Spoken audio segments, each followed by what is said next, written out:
friends, it is now time for the Soulful Psalm segment of Beacon of Truth.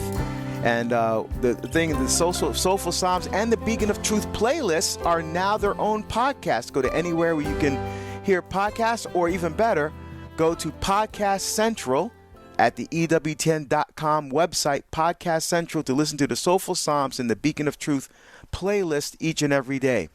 Of course, the Psalms are very important to us as Catholics. We hear the Psalms in every holy sacrifice of the Mass, and it's a part of the wisdom literature of the Old Testament. And I've been loving sharing these Psalm reflections with you. I'm using the Revised Grail Psalms that are approved for use in the holy sacrifice of the Mass, and it was compiled by the Benedictine monks of Conception Abbey. Today, we're going to continue our look at Psalm 102. So Psalm 102 is in Book 4 of the Psalms. Psalms 90 to 106 comprise Book 4 of the Psalms. And most of these Psalms we don't have authors for. Like 90 we know is Moses. Some of the other Psalms we know are David, because David is the only author of the Psalms that has Psalms in all 5 books of the Psalms. But a number of these Psalms we don't know who the author is. And this is one of them, Psalm 102. It does have a very interesting prescript or superscript in this Psalm. The whole first verse, it says, prayer for someone afflicted who is weary and pours out his trouble to the Lord. So you know what kind of Psalm this is going to be. You know, and I love this because, and I do this in adoration all the time. If I'm struggling with something, if I'm thinking, if there's something on my mind and my heart that's just kind of worrying me, that's just kind of like mulling it over and over again, I bring it to the Lord in Eucharistic adoration. And then I'll also try to pull out a psalm like this one, right? Psalm 102, or some of the other psalms where you know, the psalmist is talking about, Lord, come to me. I'm in anguish. You know, help me to work this out. You know, help me work through this. You know, keep me faithful to you. That kind. And this is definitely Psalm 102, and we see that right from the superscript. All right, so we're picking up though. In verse 7. So the Psalm start off in verse 2. O Lord, hear my prayer. O let my cry come to you. Do not hide your face from me in the day of my distress.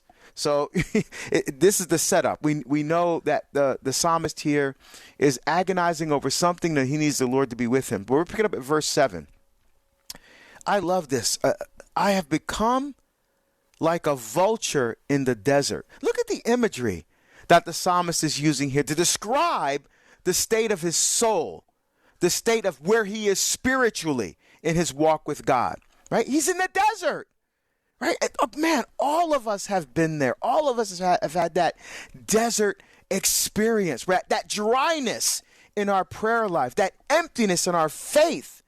You know, we've all experienced that at some point, typically when we're going through some suffering or some kind of distress in our life, where we're really questioning, you know, if God really does love us, if God really does care about us, you know.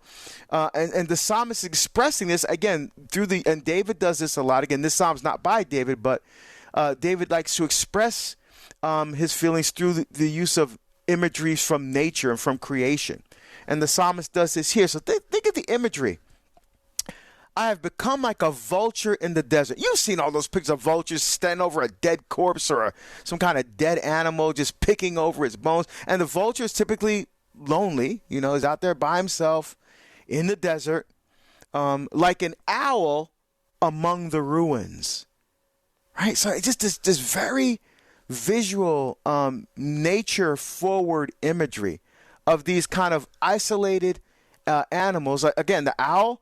You know, we talk about the barnyard owl that spends a lot of time at night alone, you know, even when it hunts, kind of a solitary kind of animal. And so that's the image. It says, I lie awake and I moan like a bird alone on a roof. I just love this imagery because, again, this imagery from nature draws you in, right? Because he could find other ways to explain the angst that he's experiencing, but he's using the imagery from nature again because remember there was an agrarian society. These were fishermen. These were people that lived off the land, that trapped and caught their own food, And so these images would have been very meaningful to them. And they get it. Yeah, I've seen that loneliness of the vulture and of the owl, like some lonely bird on a roof that doesn't have a mate, that's just by himself, right? I mean, it draws us into that mystery. All day long, my foes revile me. Those who deride me use my name as a curse. Wow. You know, so you really begin to be drawn into the angst that the psalmist is feeling here. You know, again, loving this imagery. And he continues in verse 10. Wow, I love this. I have eaten ashes like bread and mingled tears with my drink. Wow. I have eaten ashes like bread. Because remember, when you're in mourning, what do?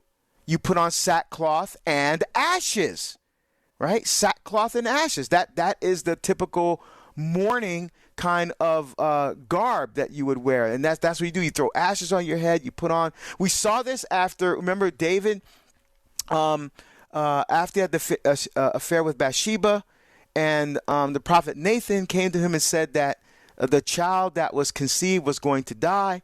And so what does David do? He puts on sackcloth and ashes and begins to, and fasts, right? Fasting is also a part of that as well.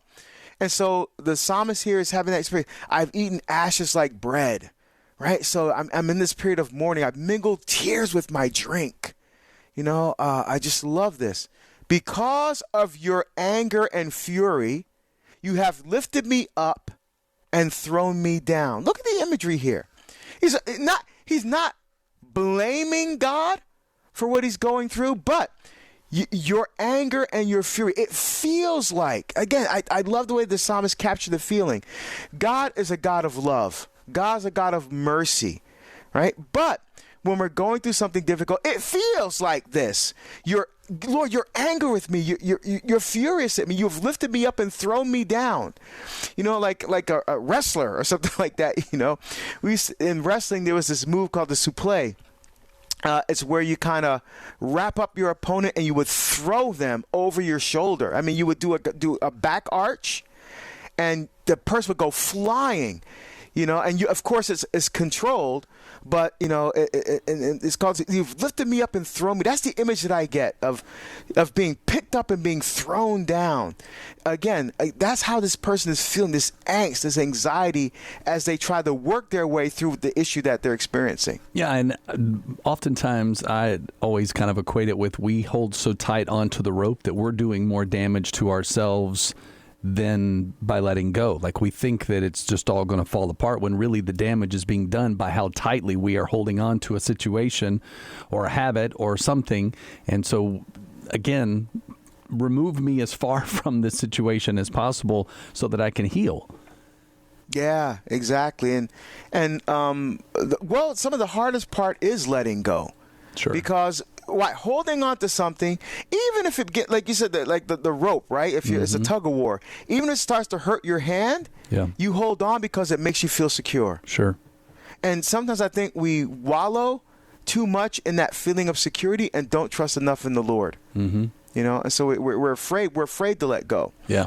And it's in verse 12 here. We're not going to get through though. This song's pretty long, but it says, "My days are like a fading shadow, and I wither away like the grass." Right, so beautiful imagery of being drawn into asking God to come into our situation and help us. For more on the Psalms with Deacon Harold Burke-Sivers, check out Beacon of Truth weekdays at 4 p.m. Eastern on EWTN Radio and streaming everywhere you listen to podcasts.